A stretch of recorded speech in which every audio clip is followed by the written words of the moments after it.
All right, man. So here we are. Here we are. This is it.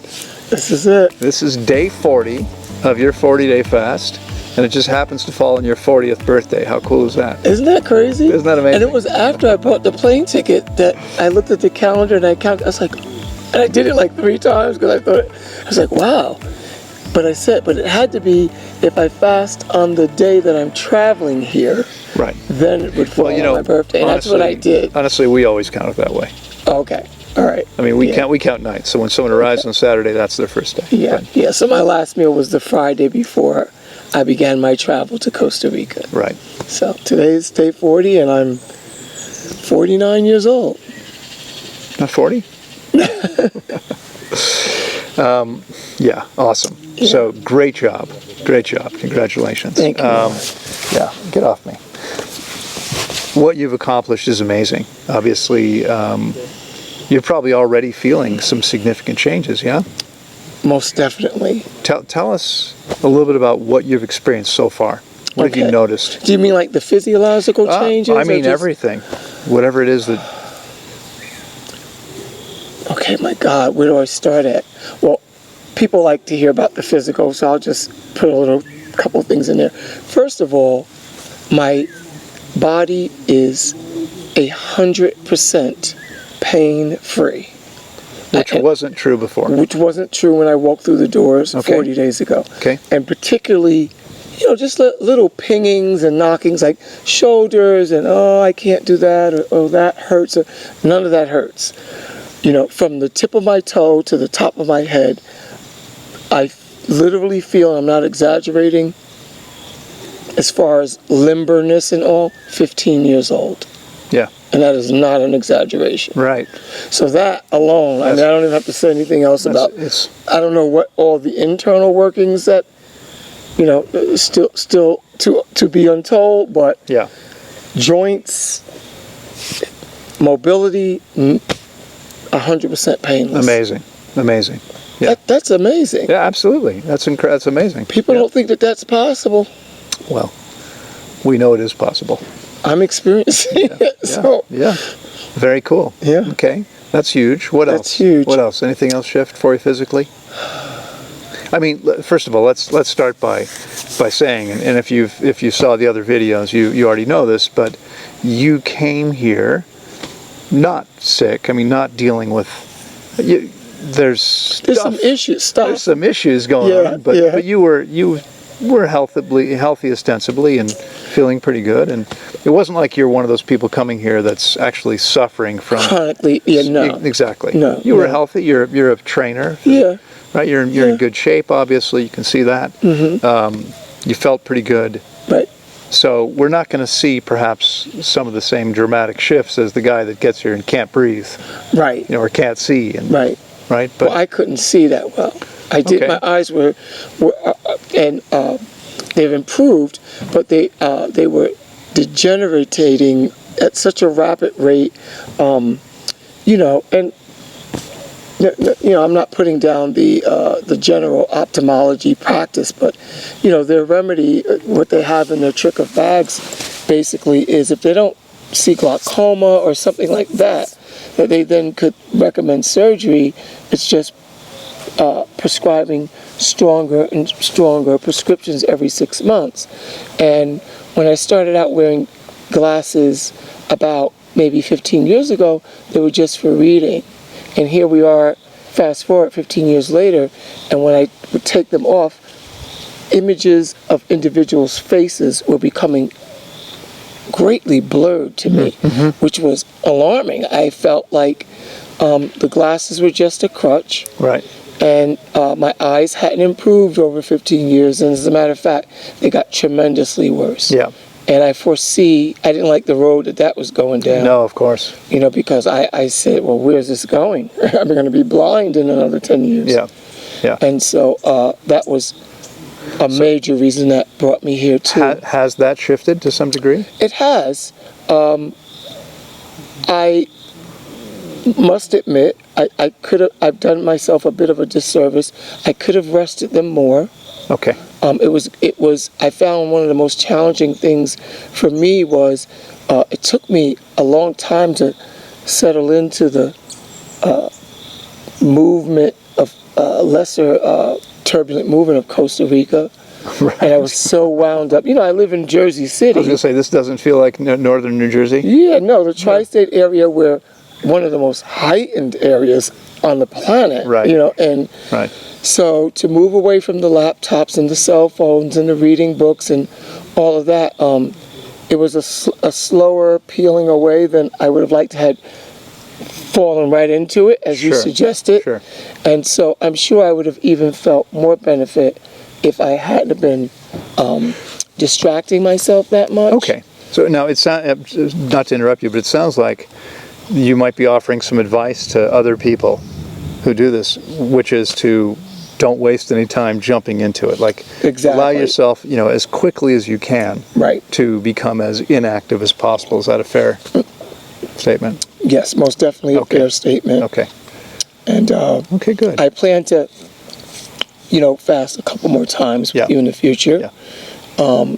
I realize you can't climb Mount Everest in a night. There's a lot of things going on. It's a 2-day job. Yeah, it's a 2-day job. Yeah. I'm not going to take almost a lifetime of prescribed medication and illicit drug usage, for almost 25 years and turn it around in one fast. No, of course. So I'm realistic to realize that Of course. that's not But it sounds like there's already been some powerful physical shifts. tremendous Now, amount. not just physical, though. No, not just physical.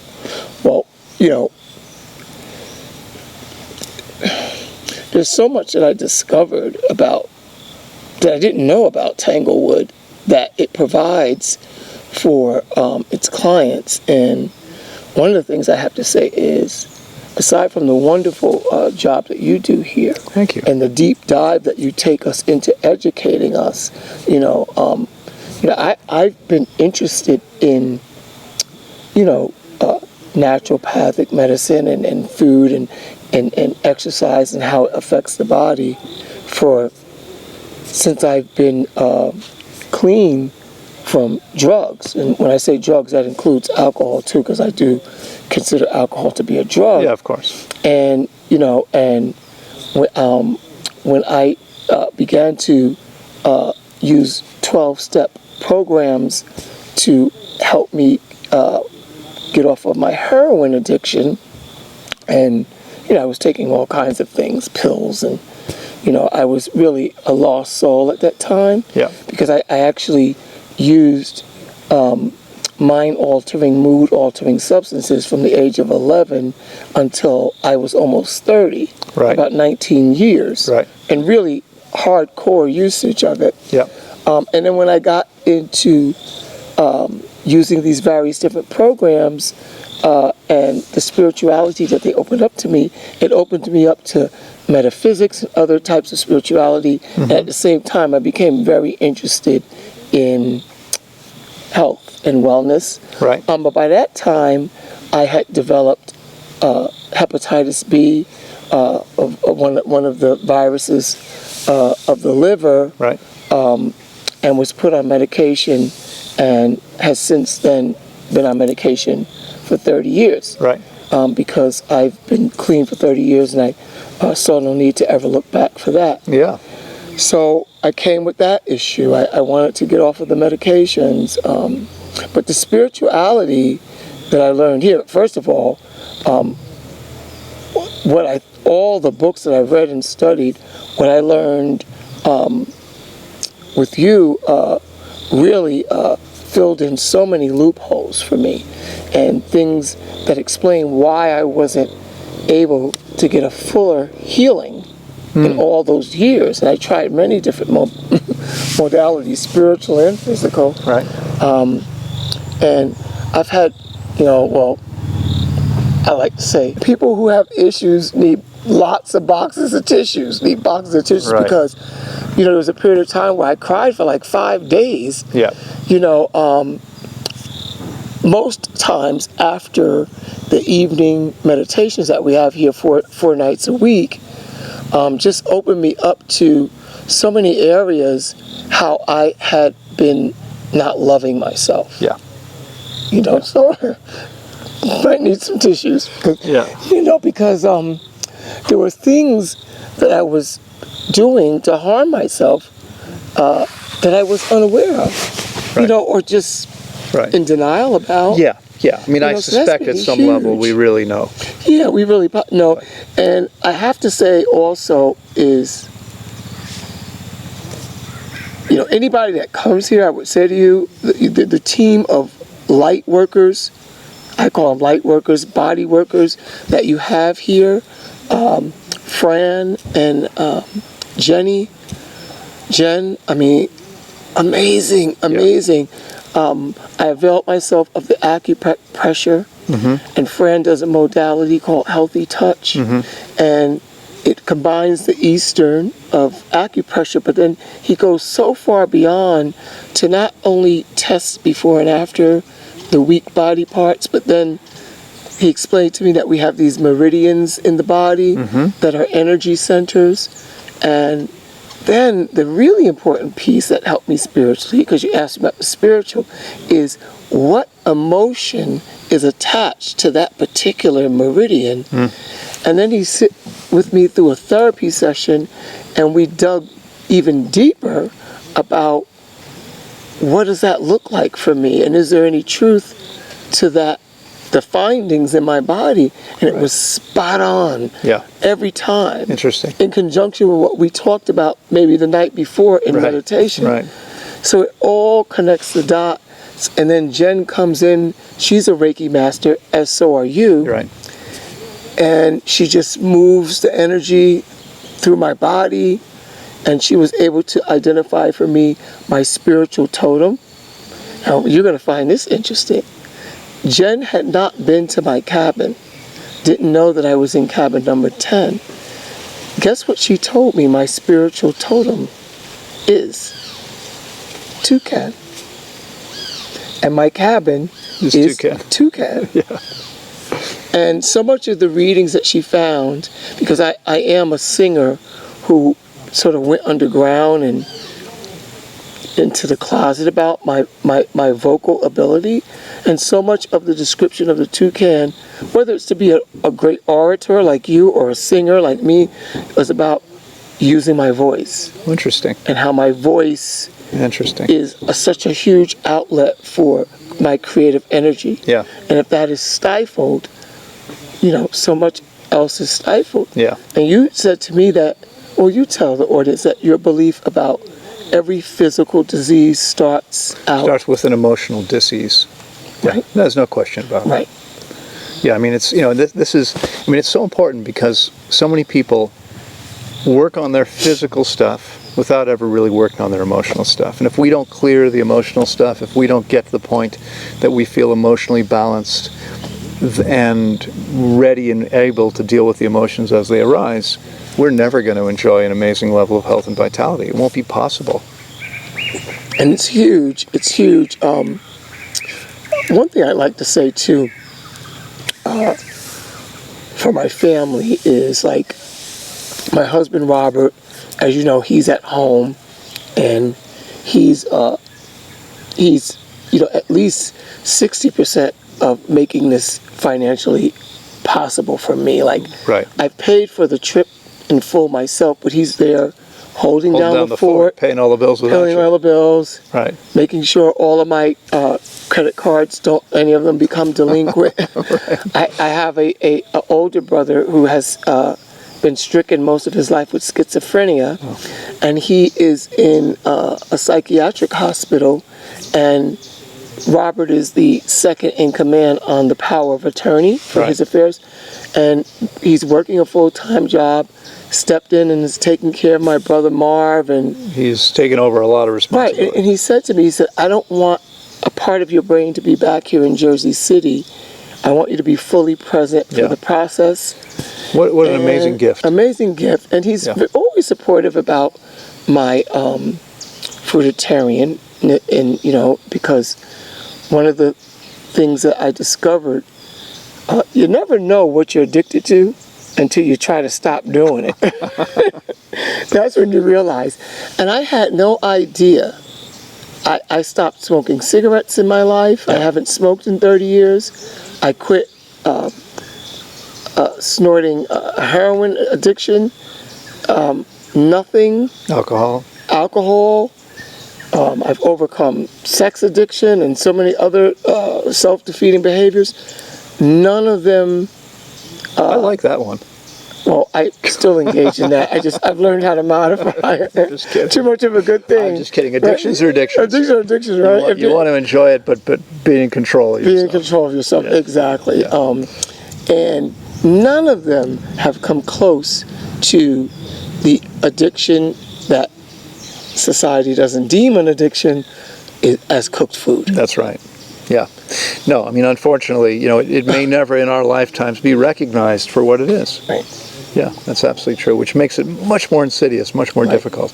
Because all your loved ones were probably very supportive when you decided to stop snorting heroin or stop drinking or stop smoking. Almost definitely. I had all the support in the world. But when you say to everyone, I'm going to stop eating rice and beans, etc., not so supportive perhaps. Right. Yeah. And total strangers get really emotional about it. I mean, I had no idea there was so much emotional baggage and stuff around food, just food of all kinds. Yeah. And No I realized that sometimes I would get often almost verbally violent responses. So I was like, wow. And it made me more intrigued. Right. Some of the responses. Yeah. And I tried, Loren, for 2 years, and I couldn't come off of it.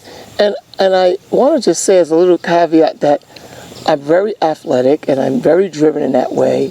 And if I had a Lamborghini or some other type of exotic car, I'd want to put the best fuel in it. So another motivation for me is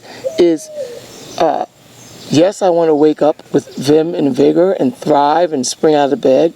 I don't believe that headaches and all these things that we think are normal, that we take pills for, are normal, Right. or a natural part of the aging process. Exactly. I never bought into that. Right.